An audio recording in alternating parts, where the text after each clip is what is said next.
मरियम नवाज शरीफ साहिबा बार बार कह रही हैं कि हमें मुश्किल फैसला लेना पड़ेगा क्योंकि गुज़िश्ता हुकूमत ने हमारे लिए कुछ छोड़ा ही नहीं है। सिर्फ कोई पाकिस्तान का इकोनॉमिक सर्वे पढ़ लेना चाहिए जो इन्होंने खुद छापा था। ये इनका अपना इकोनॉमिक सर्वे शो कर रहा है। ये कैसे कह सकते हैं कि हमने मईशत बड़ी बुरी मईशत। मुश्किल फैसले तो जो हमने लेने हैं, लेकिन क्योंकि मुआहिदा इमरान खान साहब करके गए थे इसलिए मजबूरन हमें यह करना पड़ रहा है।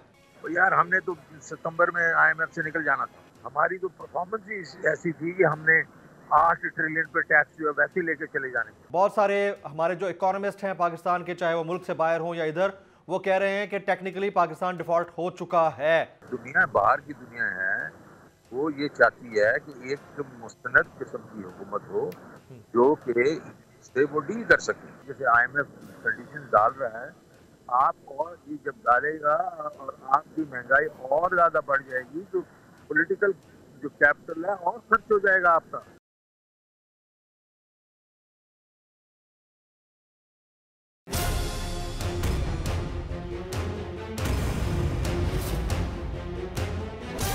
From the Islamabad studios of Bol Network, it's time for Jameel Farooqi on National Debate.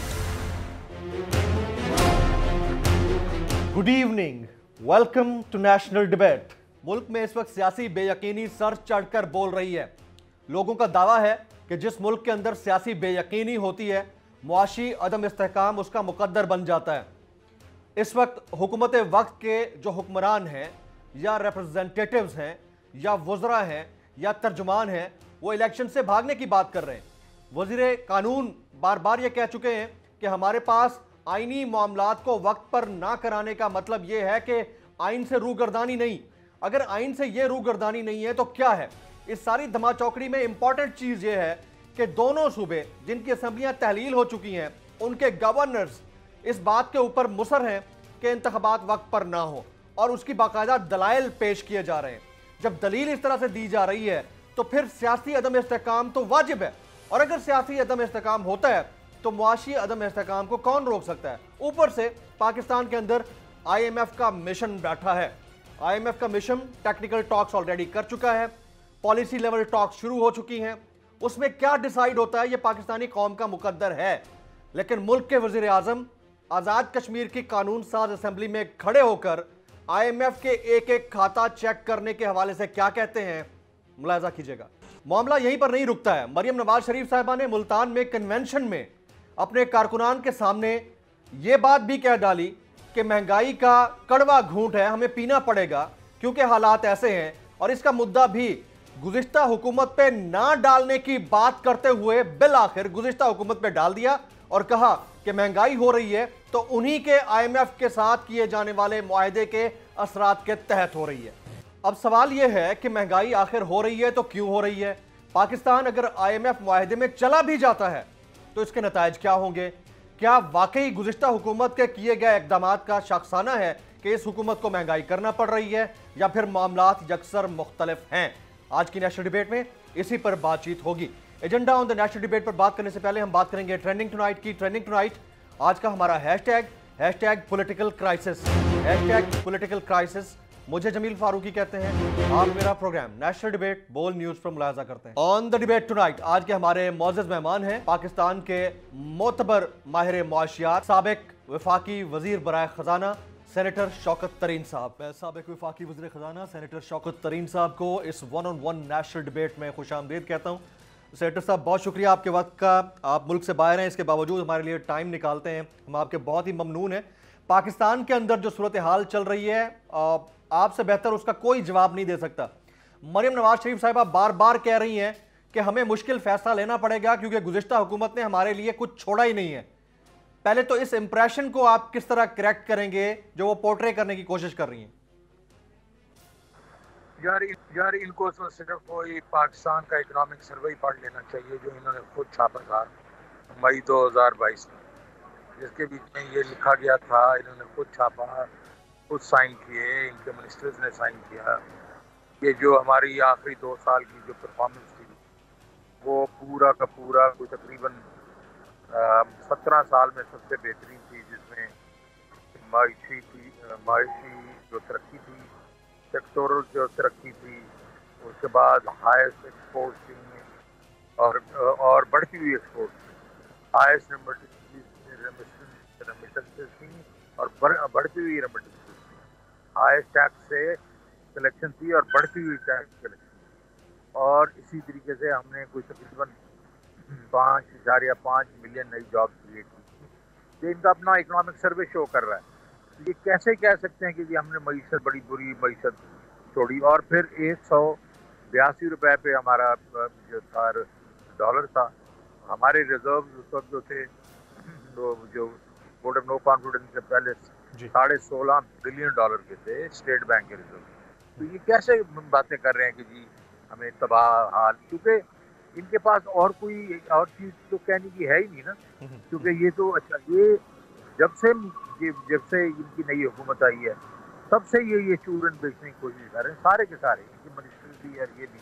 और हम बार बार इनको कह रहे हैं यार वो इकोनॉमिक सर्वे तो पढ़ लो। सेनेटर साहब, ये भी उन्होंने कहा कि हमें और मुश्किल फैसले लेने पड़ेंगे। गुज़िश्ता दिनों ये कह रहे थे कि हम पेट्रोल मजीद महंगा नहीं करेंगे। आपको लगता है कि पेट्रोल महंगा किए बगैर, मजीद टैक्सेस लगाए बगैर IMF का मिशन जो पाकिस्तान में मौजूद है वो इनकी बातें मान जाएगा और ये हल्का जो थोड़ा बहुत रिलीफ है वो मिल सकता है पब्लिक को, मजीद महंगाई ना होके? बिल्कुल नहीं हो सकता ये। इनको देखें, इस वक्त ये $3.1 बिलियन के रिजर्व पे खड़े हुए हैं, जिसका मतलब है कि आप तकरीबन 3 हफ्ते का भी नहीं है इनके पास पैसे। तो इनको तो IMF का प्रोग्राम करना ही करना है। बिकॉज जब तक IMF जो प्रोग्राम नहीं करेंगे, बाकी बायलैटरल जो हमारे जो दोस्त हैं, जिस तरह वर्ल्ड बैंक है, एशियन डेवलपमेंट बैंक वगैरह वगैरह, वो पैसे नहीं देंगे। और हमारे जो अपने ये मल्टीलैटरल जो नहीं देंगे, और बायलैटरल जो है जिसमें आप सऊदी अरेबिया है, UAE है, चाइना है, वो भी नहीं देंगे। तो ये सारे जो पैसे हैं 8-9 बिलियन या 7-8 बिलियन डॉलर अगर इन्होंने अनलॉक करना है तो इनको IMF प्रोग्राम करना पड़ेगा। IMF ये कह रहा है जी। तो जनाबे वाला, आपका कुछ तकरीबन 2 से 2.5 ट्रिलियन रुपीस का गैप है इस वक्त। तो आप या तो मतलब ये PDL आप बढ़ाएं, बिजली की कीमतें बढ़ाएं, गैस की कीमतें बढ़ाएं, टैक्सेस बढ़ाएं। तो ये जो है इनको पूरा करना ही करना है। और उससे महंगाई, बहुत ज़्यादा महंगाई होगी। एक तरफ से ये बात हो जाएगी कि इमीडिएट जो आपका जो ट्रांजेक्शनल जो डिफॉल्ट का रिस्क जो है वो जिसको कॉन्ट्रैक्चुअल कहते हैं, वो तो हम बच जाएंगे फॉर द टाइम भी। लेकिन महंगाई जो है वो चली जाएगी आपकी, जो ओवरऑल महंगाई जिसको PPI कहते हैं, वो 35% से ऊपर चली जाएगी। और जो जिसको सेंसिटिव प्राइस इंडेक्स कहते हैं, जो आम लोगों की खाने पीने की चीज़ों की, इलेक्ट्रिसिटी की महंगाई, वो तकरीबन 50% पे चली जाएगी। राइट। अच्छा, अब पॉलिसी लेवल टॉक्स शुरू होने जा रही हैं। आप ज़्यादा बेहतर इसको डिफाइन कर सकते हैं कि पहले जो गुफ्तगू हुई या मुज़ाकरात हुए या डिस्कशन हुई वो किस नौइयत की होगी और पॉलिसी लेवल में जाकर क्या डिसाइड होगा? पॉलिसी लेवल पे तो डिसीजन जो यही होता है ना जी, कि आपने जो जिस तरीके से इलेक्ट्रिसिटी है, इसके ये जो अपना जो पावर सेक्टर है इसको कैसे ठीक करना है, आपने टैक्स रिफॉर्म कैसे लेके आने हैं, आपने तो ये सारा कुछ तो पॉलिसी लेवल पे ही डिस्कस होता है ना। टेक्निकल लेवल पे तो जो है FBR के साथ उन्होंने बैठना है। उन्होंने ये जो आपका इलेक्ट्रिसिटी के बीच में कि भाई लॉसेस कितने हो रहे हैं, आपने मतलब ये है कि रिकवरी कितनी की हैं, वो टेक्निकल लेवल की चीज़ें हैं। लेकिन पॉलिसी लेवल पे इन्होंने किया कि फिस्कल डेफिसिट आपका कितना होगा, आपका करंट अकाउंट डेफिसिट कितना होगा, आपने ये जो जिस तरह मैंने कहा कि ये रिफॉर्म प्रोसेस आपने फॉरवर्ड जो लेके जाना है वो कैसे करेंगे, वो पॉलिसी लेवल है। सेनेटर साहब, एक आम आदमी के लिए आप किस तरह इस बात को एक्सप्लेन करेंगे कि अब पेट्रोल मजीद कितना महंगा हो सकता है और डॉलर कितना मजीद तगड़ा होगा, यानी रुपए को कितना नुकसान हो सकता है एक आम आदमी के लिए? देखिए, आम आदमी के लिए तो मैं ये कहना चाहता हूँ कि इस वक्त रुपए को जो है 275 रुपये तो होना ही नहीं चाहिए। ये अगर ये इसलिए हो रहा है बिकॉज मार्केट जो है वो उनके ख्याल में अभी तक डॉलर है ही नहीं, अवेलेबल ही नहीं। और बेशक आपने रुपए को लेके चले गए हैं आप 275 पे, फिर भी डॉलर अवेलेबल नहीं है। तो ये जो अनसर्टिनिटी है वो डॉलर को उधर लेके चला गया है। वरना डॉलर को जो रियल इफेक्टिव एक्सचेंज रेट है, जो एक मैकेनिज्म होता है, बेंचमार्क होता है, उसका करीब करीब होना चाहिए, जिसका मतलब है 230 से 240 के दरमियान इस वक्त होना चाहिए। तो अभी ऑलरेडी अंडर वैल्यूड है रुपया। तो अगर डॉलर आ जाते हैं और ये अवेलेबल हो जाते हैं लोगों को एलसी खोलने के लिए, बाकी रेमिटेंस करने के लिए, तो आप देखेंगे रुपया स्ट्रेंथन होगा, वीक नहीं होगा। लेकिन उसके लिए एज आई सेड IMF का प्रोग्राम होना। अभी दूसरी महंगाई की बात है। महंगाई तो मैंने आपको ये बताया ना कि जैसे ही वो अभी आपको पैसे देंगे, वो कहेंगे अभी पहले प्रायर एक्शन में कहेंगे कि आप जी पेट्रोल वगैरह की कीमतें और बढ़ाएं, और क्योंकि देखेंगे उसका मैं आपको बता दूं क्या बेंचमार्क है। 855 अरब रुपया इन्होंने पूरे साल के बीच में पेट्रोलियम लेवी लगानी है। दिसंबर तक 200 बिलियन भी इकट्ठा नहीं हुआ। इसका मतलब है अगले 6 महीनों में इन्होंने 655 अरब रुपया इकट्ठा करना है सिर्फ पेट्रोल की मद में। तो आप अंदाजा करें ना कितना इनको और महंगा करना पड़ेगा पेट्रोल। राइट। शौकत तरीन साहब, हमारे वजीर आजम गुज़िश्ता दिनों एक तकरीब से खिताब कर रहे थे और उसमें मुसलसल कहते रहे कि मुश्किल फैसले तो जो हमने लेने हैं, लेकिन क्योंकि IMF प्रोग्राम की तमाम तर जो शराइत थी उसके ऊपर मुआहिदा इमरान खान साहब करके गए थे, इसलिए मजबूरन हमें यह करना पड़ रहा है। इसको आप कैसे करेक्ट करेंगे? तो यार हमने तो सितंबर में IMF से निकल जाना था, और जो हमने जो छठा रिव्यू है उसको कहें पढ़ लें, उसमें 30 रुपए पेट्रोलियम लेवी थी, 2.5 रुपए हमारी हम लोगों ने बेस रेट बढ़ाना था पावर सेक्टर का जुलाई 1 से जी, और कोई 170-180 अरब रुपए की हमने नए टैक्स लगाने।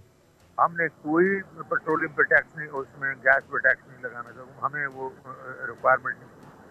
और अभी ये जितनी चीज़ें कह रहे हैं उनको कि टैक्स बढ़ा देंगे, वो तो हम वैसे ही, हमारी तो परफॉर्मेंस ही ऐसी थी कि हमने 8 ट्रिलियन पे टैक्स जो है वैसे ही लेके चले जाने थे।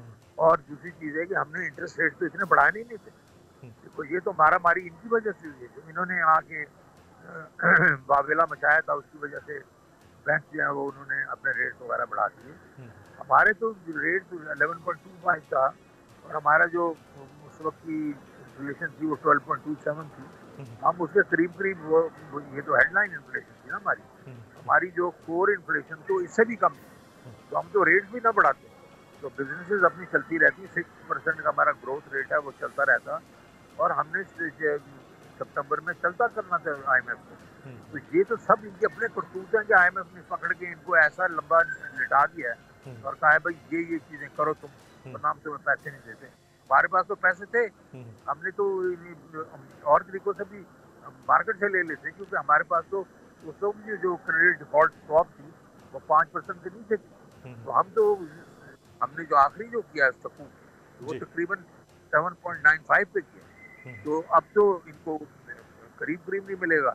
तो इसलिए ये अब देखें, ये अब वो शर्मिंदगी इनको हो रही है कि इनसे मैनेज तो हो रही सत्ताधारक को। और एक फाइनेंस मिनिस्टर आया, उसने जो किया वो आपने देख लिया कि जून में मैंने इनको कहा था कि आपने ये जो लगाए हुए हैं ये ठीक नहीं है, आपको फिर से रिवाइज करने पड़ेंगे। वही हुआ। डेट सर्विसिंग का 3.9 ट्रिलियन का मैंने उस वक्त इनको 5.2 कहा था, आज ये उस पर 5.1 पे आ गए कि अभी हाँ जी 5.1 तो होगा।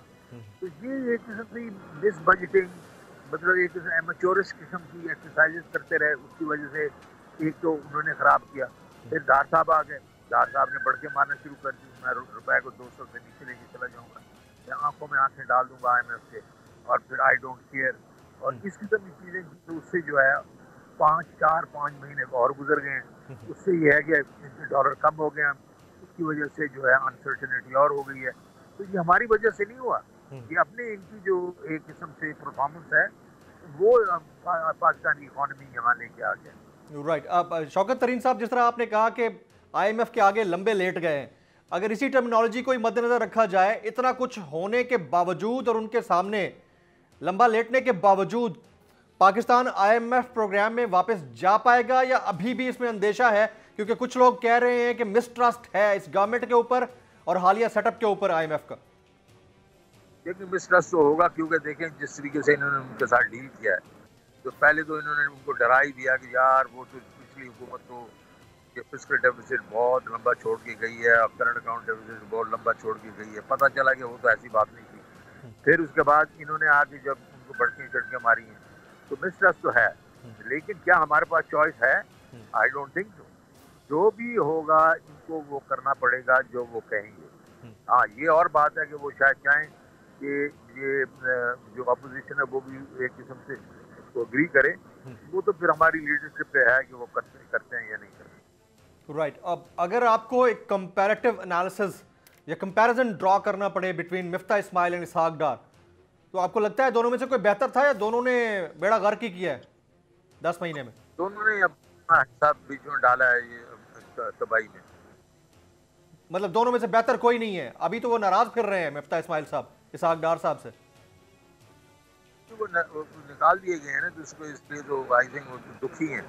लेकिन देखा जाए ना तो शुरू के बीच में जो इन्होंने एक किस्म से पैनिक क्रिएट किया था मिफ्ता ने, वो अगर ना करता तो इकॉनमी तो सही चल रही थी, जो चलाता रहता उस तरह। अच्छा, फिर वो उन्होंने कहा जी आपने तो खरीद लगा दी थी, तो मैं उसका मेरा जवाब ये है कि यार हमने उसकी बंदोबस्त भी किया था पैसों का, लेकिन चले आप कहेंगे जी मुझे वो नजर नहीं आ रहे थे उस वक्त, इनको एंड के जो थी तो थोड़ा शीशे खराब हो गए थे, तो कह रहे जी वो पैसे जो आप कह रहे थे मुझे नजर नहीं आ रहे। चले आपको नजर नहीं आ रहे थे तो मैं ही आपको बता देता हूँ, क्योंकि ये हैं तो PhD इम्पोर्टेंट थे, लेकिन इनको खुद को पता चल जाना चाहिए था। लेकिन चले मैं ही बता दें, 100 अरब रुपया पर मंथ का खर्चा था जो हमने खरीदा। अप्रैल के महीने में हमारा PSDP 100 बिलियन से काटते ही और वापस चले जाते, मतलब बिजनेस एज यूजुअल हो जाता। इसमें जब क्या गलत बात थी? गलत बात सिर्फ ये थी, जो असल बात ये थी कि ये करने नहीं आए थे इकॉनमी को ठीक किया, इकॉनमी को चलाने। ये अपने 2-3 चीजें काम करने आए थे, नैब लॉ चेंज करने, इलेक्टोरल रिफॉर्म को चेंज करना, ये कर करा के इन्होंने तो चलता हो जाना था।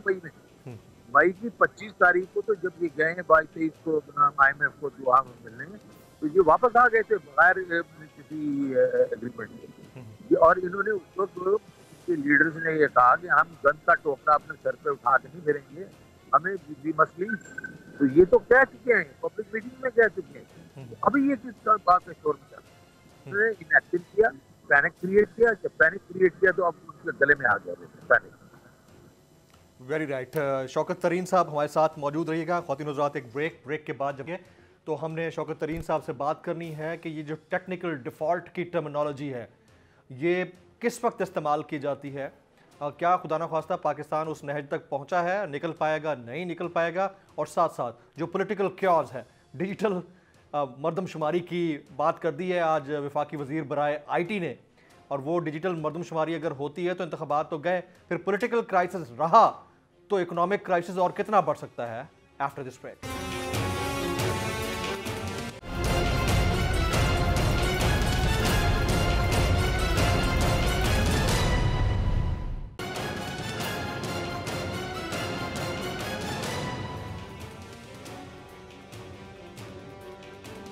Welcome back. साबिक वफाकी वज़ीर ख़जाना सेनेटर शौकत तरीन साहब को प्रोग्राम के इस हिस्से में भी खुशामदीद कहूँगा। सेनेटर साहब, सबसे पहले तो हम बात कर लेते हैं ना ये टेक्निकल डिफ़ॉल्ट टर्मिनोलॉजी की। बहुत सारे हमारे जो इकोनॉमिस्ट हैं पाकिस्तान के, चाहे वो मुल्क से बाहर हों या इधर, वो कह रहे हैं कि टेक्निकली पाकिस्तान डिफ़ॉल्ट हो चुका है। आप इसको सेकंड करेंगे? अगर नहीं करेंगे तो क्यों? और अगर खुदा ना ख्वास्ता ऐसा है तो उसकी क्या रीज़न बनी है सर? ये टेक्निकल डिफ़ॉल्ट मैं नहीं कह रहा हूँ, ये बाकी सारी दुनिया भी कह रही है। आतिफ मियाँ जो बहुत बड़े इकोनॉमिस्ट हैं उन्होंने भी कह दिया है। टेक्निकल डिफ़ॉल्ट का मतलब ये है कि आपने कई ऐसी आपकी कॉन्ट्रैक्चुअल कमिटमेंट्स हैं जो कि जिसको आप लोन्स के अलावा जिसको आप देख सकते हैं, जिस तरीके से आपने कंपनीज के साथ ये कॉन्ट्रैक्चुअल ऑब्लिगेशन हैं होती हैं कि जो वो प्रॉफिट बनाएंगे तो आप वो उनको रिमिट करने देंगे, ये उसको नहीं करने दे रहे। इस वक्त बहुत कंपनीज हैं जो कि प्रॉफिट लेके बैठी हैं, ये रिमिट नहीं करने दे रहे। अच्छा, आपकी जो एयरलाइंस हैं वो टिकटें भेज देती हैं, आप लोग ट्रैवल कर लेते हैं, वो जब स्टेट बैंक के पास जाते हैं कि जी हमें आप पैसे दे दें डॉलर में, ये रोक लेते हैं। अब आपको पता IATA में we are one of the few countries जिसके ऊपर उन्होंने डाला हुआ है कि तकरीबन 250-275 मिलियन डॉलर जो है वो हमने देना है। इसी तरीके सी फ्रेट कंपनीज का ये हिसाब है। तो ये सारा कुछ जो है ना, ये अगर आप ये तो कमिटमेंट तो है, लेकिन ये लोन ऑब्लिगेशन नहीं है। लोन ऑब्लिगेशंस को आप कह सकते हैं कि वो रियल डिफॉल्ट है, और इनको आप कह सकते हैं ये टेक्निकल डिफॉल्ट। राइट। और जिस तरह आप लोग कहते हैं कि पॉलिटिकल इंस्टेबिलिटी अनस्टेबिलिटी की वजह से ही इकोनॉमिक क्राइसिस है या अनस्टेबिलिटी है, तो अभी तो ये लोग अनाउंस करने शुरू हो गए हैं कि हम डिजिटल मरदमशुमारी की तरफ या सेंसस की तरफ जा रहे हैं। उस तरफ जाते हैं तो इंतखाबात तो नहीं होते केपी और पंजाब के, और वो नहीं होते तो फिर जनरल इलेक्शंस में भी डिले यकीनन आएगा। तो ये तो फिर तय करके बैठे हुए हैं शौकत तरीन साहब। देखिए जी, कॉन्स्टिट्यूशन जो है, अगर वो किताब इनको अजीज है और हमारे जो भी इदारे हैं वो उनको अजीज है, तो उसमें तो लिखा हुआ है कि जनाब वाला 90 दिन में हमने 2 प्रोविंशियल असम्बली से तहलील की हैं। इमरान खान ने बहुत बड़ा स्टेप लेके, ताकि क्योंकि वो तो बिलीव हमेशा से ये कर रहे हैं कि जनाब जब तक आप पॉलिटिकल सर्टेनिटी देख जाएंगे ये इकोनॉमिक इशू टैकल हो सकेंगे। बिकॉज जो दुनिया बाहर की दुनिया है वो ये चाहती है कि एक मुस्तनद किस्म की हुकूमत हो जो कि से वो डील कर सके, और इन्वेस्टर भी यही चाहता है कि हमें पता होना चाहिए कि 5 साल के लिए कौन सी हुकूमत होगी ताकि वो इन्वेस्ट करें। और इकॉनमी कभी भी ग्रो करती जब तक कोई इन्वेस्टर इन्वेस्ट ना करे। इन्वेस्टमेंट नहीं आएगी तो ग्रोथ नहीं होगी, ठीक है जी, और ग्रोथ नहीं होगी तो फिर आपको मालूम है जो अभी हो रहा है। तो अभी एक तो कॉन्स्टिट्यूशन वाली बात है, दूसरा मुझे ये बताने की कोशिश करें कि ये अगले कहाँ तक आगे लेके जा सकते हैं। अगस्त तक ही जा सकता है ना जी। उससे आगे अगर इलेक्शन करवाने हैं तो ये कौन सा मार्का मार देंगे अगले 2-4 महीनों में। तो इनके लिए तो मैं तो बल्कि इनको एक किस्म का एडवाइस करूंगा, जनाब अब ये भी वक्त है कि आपके पास इस वक्त जो है, आप जो जिस तरीके से IMF कंडीशन डाल रहा है, आप और ये जब डालेगा और आपकी महंगाई और ज्यादा बढ़ जाएगी तो पॉलिटिकल जो कैपिटल है और खर्च हो जाएगा आपका। तो खुदारा आप अपने आप को इसमें से निकालें और इलेक्शन अनाउंस करें और let the people decide. Right sir, अब जरा इधर आ जाते हैं ना।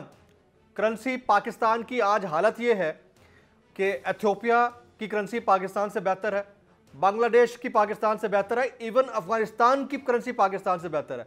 मैं अगर अब उस कंपैरिजन में चला जाऊं तो बड़ी डिटेल में जाना पड़ेगा, लेकिन इस नहज तक आना ये हमारी अपनी चॉइस है एज ए नेशन या ये बाय डिजाइन था सर? नहीं, देखिए चॉइस तो नहीं है इनकी। जो जो जिस तरीके से इन्होंने इकॉनमी को हैंडल किया है तो उससे ये हुआ है कि इन्फ्लेशन बढ़ी। इन्फ्लेशन जब बढ़ती है तो इकॉनमी डिवैल्यू होती है, बिकॉज देखें ये जो एक्सचेंज रेट है ये तो टर्म्स ऑफ ट्रेड है आपका, और जो दूसरे ममालिक हैं जो आपसे ट्रेड करते हैं, तो आपकी इकॉनमी जो आपकी करेंसी को वो वैल्यू होनी चाहिए जिसमें आपका जो आप ट्रेड करते हैं वो आपका एक्सपोर्ट डिसएडवांटेज में ना हो और इम्पोर्ट जो है वो सस्ता ना हो। तो वो वैल्यू, अच्छा वो वैल्यू किस तरह डिटरमिन होती है? It is the difference between your inflation and the inflation of the other country. अगर दूसरे की इन्फ्लेशन 10% है और आपकी 30% है, तो जब तक आपकी करेंसी 20% वैल्यू नहीं होगी तो आपका जो रुपया कंपेटिटिव नहीं है। तो इनकी अगर जब इन्फ्लेशन ही जो अगर आपने देखें कि तो इन्फ्लेशन ही 25% है और अभी 30-35 पे हो जाएगी, तो जब तक वो डिफरेंस जो है और लोगों की इन्फ्लेशन इसमें 5-7% पे चल रही है तो 20-25% तो डिप्रिसिएशन होनी है ना। अच्छा, अब एक तो ये तो हो गया एक किस्म से अगर रियल वर्ल्ड हो जी। आपके साथ ये है कि आपके पास तो डॉलर ही नहीं है मार्केट में। जब डॉलर नहीं है तो स्पेकुलेटर ड्राइव कर रहा है, आपके रेट को ड्राइव कर रहा है नीचे रुपए को, क्योंकि उसको ये मालूम है कि आप उसको डिफेंड नहीं कर सकते रुपए को। तो आपको वो जो 200 और 30 से 40 के दरमियान होना चाहिए वो 275 पे फिर रहा है। तो इसका मतलब है अगर 40 भी मैं लगाऊं तो 35 रुपया ऐसा है जो स्पेकुलेटर ने इसको ड्राइव किया हुआ है। तो ये सारा कुछ जो है ये तो इकोनॉमिक्स है। तो स्पेकुलेशन बहुत सारी चीजों को सर्टन और अनसर्टन भी करती है ना सर, लेकिन आपके मुल्क के अंदर अगर मुल्क का वजीर दिफा बैठकर ये स्पेकुलेट करे कि 1 हफ्ते या 1.5 हफ्ते के बाद बिजली बंद हो जाएगी, मार्केट्स बंद हो जाएंगी, कुछ भी हो सकता है, चलाने के लिए पैसे नहीं है, तो ये इस तरह की स्पेकुलेशन जिसको नेगेटिव स्पेकुलेशन कहते हैं वो इकोनॉमी को किस तरह ड्राइव करेगी? क्योंकि जी अगर आप ये लोग रिस्पॉन्सिबल पोजीशन में बैठ के इररिस्पॉन्सिबल बातें करेंगे तो दुनिया जो है ना वो तो फिर उसी तरीके से डील करेगी ना आपके साथ। तो ये तो जो खुद आप छोड़ दें, पहले शुरू में क्या हुआ है, शुरू के बीच में मिफ्ता साहब आए और उन्होंने कहा जनाब ये जो फिस्कल डेफिसिट है इस साल में ये शायद 4 ट्रिलियन हो जाएगा। अरे भाई 9 महीने में तो 2.6 ट्रिलियन था। वो एक क्वार्टर में 3.8 ट्रिलियन कैसे हो जाएगा यार। तो अच्छा फिर तो करंट अकाउंट डेफिसिट तो 22 बिलियन हो जाएगा डॉलर। अरे भाई 9 महीनों में 13 है तो 3 महीनों में 9 बिलियन डॉलर और कैसे हो जाएगा। Irresponsible situation just to show us in bad light उन्होंने ये किया और भुगतना पड़ गया।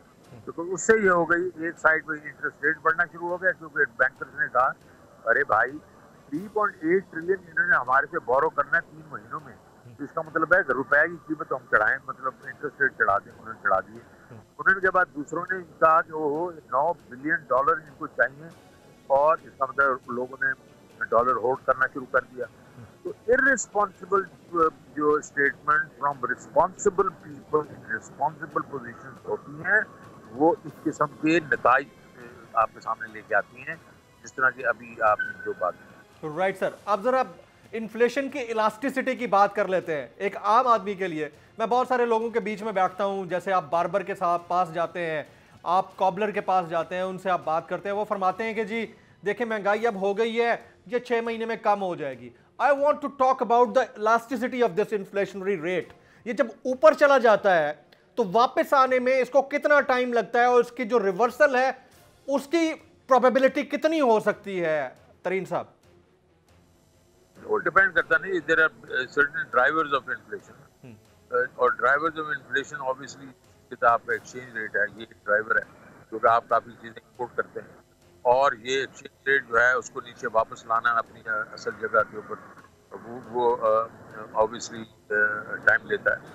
लेकिन अदर आइटम्स हैं जिस तरह फूड आइटम्स हैं, इसमें फूड आइटम्स जो हैं वो एकदम मतलब जब शॉर्टेजेस हो जाती हैं तो प्राइसेस ऊपर चली जाती हैं। उसमें आप अपने ये जो शॉर्टेजेस हैं इसको कैसे कम करेंगे, मतलब आप एग्रीकल्चर प्रोड्यूस आएगी तो कम होंगी, बाहर से मंगवाएंगे तो कम होंगी। इसी तरीके से इलेक्ट्रिसिटी है, 16 रुपए पे हम छोड़ गए थे, अभी 36 है, अभी सुने 8 रुपए और बढ़ रही है। तो इलेक्ट्रिसिटी जब जैसे जहाँ जहाँ इस्तेमाल होगी उधर अगर महंगी इलेक्ट्रिसिटी है वो महंगाई करेगी, तो आपको इलेक्ट्रिसिटी रेट्स जो हैं वो कम करने पड़ेंगे, लेके नीचे लेके आने पड़ेंगे।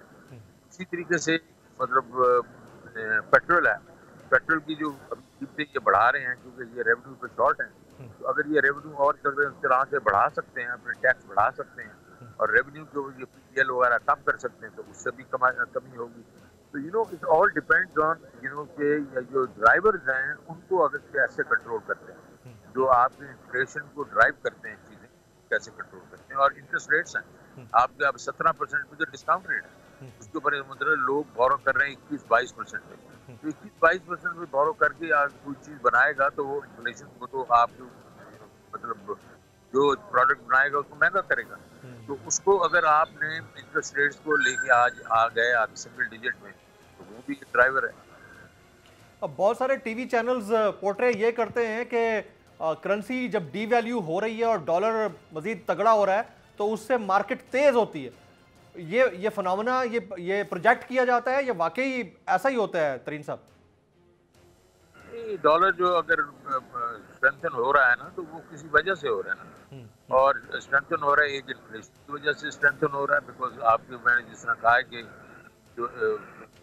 जो आपका जो रेट है जी जी वो आपकी और जो आपकी जो ट्रेडिंग कंट्रीज हैं इन्फ्लेशन का डिफरेंशियल है। तो अगर आपकी इन्फ्लेशन नीचे जाना शुरू हो जाएगी तो डॉलर जो रुपया से मजबूत होना शुरू हो जाएगा। अच्छा, अब दूसरी चीज़ ये है कि आप कह रहे हैं मार्केट तो एक बहुत बड़ा जो एलिमेंट है वो है पॉलिटिकल इंस्टेबिलिटी, उसकी वजह से वो एक अदरवाइज वैल्यू तो होती है मार्केट के बीच में, मार्केट बिल्कुल मतलब ये है कि लोग लॉस बनाना शुरू हो जाते हैं। हालांकि इस वक्त तो हमारे मुल्क के बीच में 6% ग्रोथ जो थी और जिसमें कॉर्पोरेट सेक्टर जो है 1 ट्रिलियन के प्रॉफिट बना रहा था, जो आपकी कोटेड कंपनी है, जी। तो वो मतलब अभी जो है ग्रोथ इकोनॉमी में जीरो हो गई है, तो वो तो इफेक्ट होगा। लेकिन मैं सेंटिमेंट भी बहुत इफेक्ट वो होता है, मायने रखता है। और दूसरा ये है कि जैसे मैंने कहा कि 0% अगर ग्रोथ हो रही है, जी। तो लोग जो है एक किस्म से एतमाद तो जो है मार्केट से हटना शुरू हो गया ना। Very right. अच्छा, अब तरीन साहब जरा पेट्रोल की बात करते हैं। रशियन पेट्रोल की बात कर रहे हैं वजीर मुमलिकत बराए पेट्रोलियम, और वो फरमाते हैं कि एक आध महीने के अंदर हम पेट्रोल लेना शुरू कर देंगे। वो पेट्रोल जो खान साहब लेना चाह रहे थे वो शायद कौड़ी के भाव मिलने जा रहा था, अब शायद इनको बड़ा बेहतर क्वालिटी का पेट्रोल मिलेगा। ये क्या मंतक है सर? मेरी तो समझ से बाहर है। सर सबकी मंतक से मतलब समझ से बाहर है। उस वक्त ये कह रहे थे कि जनाब एक तो हमारे पास सैंक्शन लग सकते, तो फाइनेंस मिनिस्टर ने तब कहा था उसको, बेकी एंडरसन, जब उसने कहा कि भाई आप वीट भी एक्सपोर्ट करेंगे वहां से, इन्हें कहा उन्होंने कहा फिर अगर वीट पे अगर आपको सैंक्शन नहीं लगेगी तो तेल पे क्यों लगेगी। चले वो बात छोड़ें। फिर इन्होंने कहा कि जनाब वो जिस क्वालिटी का तेल आएगा वो हमारी रिफाइनरीज उसको नहीं कर सकती, मतलब प्रोसेस नहीं कर सकती। फिर उनको कहा गया भाईजान जरूरी नहीं कि आप वही तेल आके प्रोसेस करें, उस तेल को इंटरनेशनल मार्केट में स्वैप कर लें। जो आपको तेल जिस क्वालिटी का चाहिए, तो वो आप ले लें। तो अब क्या हुआ, पूरा साल जाया करने के बाद अब ये इसी चीज पे पहुंचे कि हमें वहां से तेल लेना है। तो आप अंदाजा करें ना कि पाकिस्तान के अवाम जो है, मेरे मेरे तो 30 से 35 या 30 से 40 रुपए पर लीटर जो है हमें फर्क पड़ सकता था, वो हमने जाने दिया। और वो सारी दुनिया जो है इतने रुपए, आप देखें ना गरीब आदमी जो है उसके ऊपर 30-35 रुपए पर लीटर अगर कम हो जाता तो उनको कितना फायदा होता। Very right, very right. अब जरा सर टैक्सेस की बात करते हैं। टाइम बहुत कम रह गया लेकिन मैंने पूछना जरूर है। ये डायरेक्ट इनडायरेक्ट टैक्सेस, नेसेसिटीज और लग्जरीज का जो फंडा है, आम आदमी को समझ नहीं आता है। एक आम आदमी के लिए तो नमक, आटा, तेल, ये चीजें इंपॉर्टेंट है, लेकिन हमारे यहाँ सारे मजे जो है वो लंबी लंबी गाड़ियों वाले वो ले रहे होते हैं। तो इसको भी जरा डिफाइन करने की जरूरत नहीं है? देखिए जी, टैक्सेशन जो है वो जो प्रोग्रेसिव टैक्सेशन है वो दो होती है सर। एक इनकम टैक्स और एक कंजम्पशन। ठीक। इनकम टैक्स है वो हम इनकम टैक्स के तौर पे हम कहते हैं कि ये मिलना चाहिए और सर्टेन परसेंटेज चाहिए। दूसरी चीज ये है कंजम्पशन का मतलब है जिसको हम जनरल सेल्स टैक्स कहते हैं। जनरल सेल्स टैक्स जो हम कंज्यूम करते हैं चीजें पे एक लगता है। अब हमारा मुश्किल ये है कि हमारे जो ना हमारे डायरेक्ट टैक्सेशन ज्यादा पैसे आते हैं और ना हमारा जो है वो कंजम्पशन के टैक्स में आते हैं। क्यों? क्योंकि ये हमारी जो हम इसको इम्प्लीमेंट ही नहीं कर सकते, मतलब रिकवरी नहीं कर सकते। हमारे जो टोटल 220 मिलियन लोग हैं जिसमें कि 35 से 37 मिलियन घराने, तो 3.5 मिलियन सिर्फ लोग टैक्स देते हैं। मैंने आके टैक्स की डेटा इकट्ठा किया, उसके साथ जो आर्टिफिशियल इंटेलिजेंस लगाई और 4 करोड़ 30 लाख नए नाम मैं छोड़ के आया हूँ जी। जो कि अप्रैल 2022 में हमने पोर्टल पे चढ़ा के उनसे पैसे लेना शुरू कर देने थे। हमने उसमें ये भी किया था कि नाम दिए थे, उनकी इनकम लेवल दिए थे और वो कितना टैक्स उनको देना है वो भी दिया था और हमारी चलता हमें कर दिया गया था ना। फिर दूसरी तरफ से हमने जो इस वक्त जो आपका जो सेल्स की पूरा जो सेल्स हैं वो 20 ट्रिलियन हैं इस पाकिस्तान में और 4 ट्रिलियन के जो हैं वो सिर्फ उस पर हम टैक्स इकट्ठा करते हैं। 16 ट्रिलियन गायब हो जाता है। तो उसके हमने 2-3 तरीके किए थे। पॉइंट ऑफ सेल किया था और हमने वैल्यू चेन जो है उसको हमने टैक्स करने के तरीके किए थे जो कि मई में शुरू हो जाने थे, पीओएस से पहले से शुरू हो गया था। और फिर ट्रैक एंड ट्रेस हमने लेके आए थे जो कि 20 हमारी इंडस्ट्रीज में हमने लगाई। ये सारा कुछ मिलके हमारा ये वो था कि हम इसको अगले 10 साल में हर साल 8% एक्चुअल जीडीपी बढ़ाएं और 20% पे लेके जाएं ताकि ये हमारा भी घर पूरा हो और उसमें हमें इंटरनेशनल भी ना हो, लेकिन इन्होंने सारे के सारे मेरे 5 प्रोग्राम थे वो सारे ठप करके रख दिए। तो किधर से हम लोग, अच्छा वही पुराना पाकिस्तान आ गया, वही फिक्स टैक्सेशन, वही टैक्स लगाओ, वही सारा कुछ, वही फिर बाद में वही, और वो हम सब भुगत भी रहे हैं। शौकत तरीन साहब, सेनेटर शौकत तरीन साहब, साबिक खजाना, इस वक्त मुल्क से बाहर हैं, लेकिन हमारी स्पेशल रिक्वेस्ट के ऊपर, मेरी गुजारिश के ऊपर, मेरी टीम की गुजारिश के ऊपर आज हमारे साथ मौजूद रहे। IMF का वफ्द पाकिस्तान में है। स्पेशल जो टॉक्स हैं उसका एक दौर गुजर चुका, दूसरा दौर शुरू हो चुका है, और उसके अंदर क्या निकलेगा ये हम सबको अंदाज़ा है। आने वाले दिनों में महंगाई का एक बहुत बड़ा तूफ़ान है, जिसे अवाम को और अवाम को उसे वेलकम करना होगा, अदरवाइज़ हालात मज़ीद मुश्किल हो सकते हैं। नेशनल डिबेट से इतना ही। जमील फारूकी को इजाज़त दीजिएगा।